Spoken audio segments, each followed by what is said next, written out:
আমরা কেউ কাউকে ভালোবাসলে তাকে উন্মুক্ত করে দিই, উন্মুক্ত স্বাধীন করে দিই।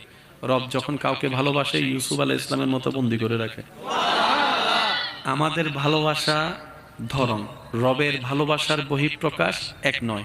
এবার আপনি বলবেন এটা কি ধরনের ভালোবাসা হয়? যে ভালোবাসলে কাঁটা দেয়, ভালোবাসলে আগুনে ফেলে, ভালোবাসলে আপনার এসি রুমে না রেখে আগুনের মধ্যে ফেলবে, ভালোবাসলে তাকে বন্দি করে রাখবে, ভালোবাসলে তাকে সারা শরীরের মধ্যে রোগ দিবে, এটা কেমন ধরনের ভালোবাসা?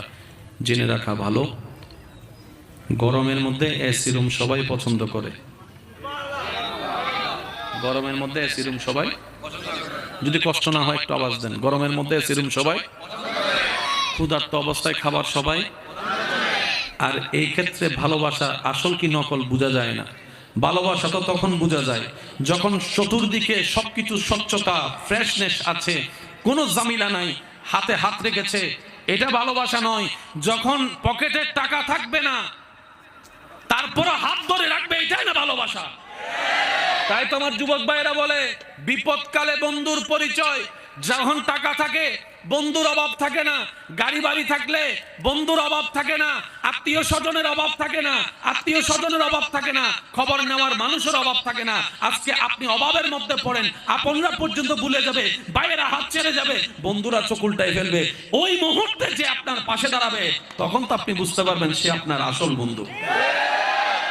রব্বুল আলামিন বলে বান্দা আমারে ভালোবাসতে চাও? সবাই তো বলে আল্লাহ চায়। এবার আল্লাহ পাক সবাই আগুনে ফেললেন। এই আগুনে যখন ফেলা শুরু করলেন না আল্লাহ, তখন দেখবেন যে 90% মানুষ বলবে যে তোমার ভালোবাসার দরকার নাই, এই সুরুমিয়েন বালা আছে। কথা বলেন না রে ভাই, ঠিক না? আমাদের প্রত্যেকের জীবনে গুনাহ আছে না নাই? গুনাহ বেশি হলে জান্নাত না জাহান্নাম? জাহান্নামের শান্তি না কষ্ট? দুনিয়ার কষ্ট বেশি না জাহান্নামের কষ্ট বেশি? আল্লাহ যখন কোনো বান্দাকে জান্নাত দিতে চান কিন্তু তার আমলে তাকে জাহান্নাম নিচ্ছে,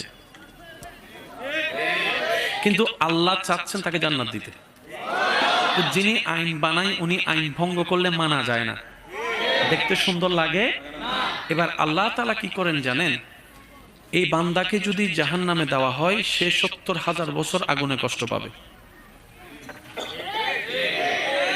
আর যদি দুনিয়াতে কষ্ট দেওয়া হয় সে 1 বছর কষ্ট পাবে। এবার বলেন কোন কষ্টটা বেশি মারাত্মক, দুনিয়ারটা না জাহান্নামেরটা?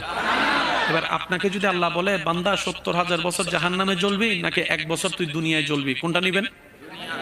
সবাই বলেন না, সবাই বলেন।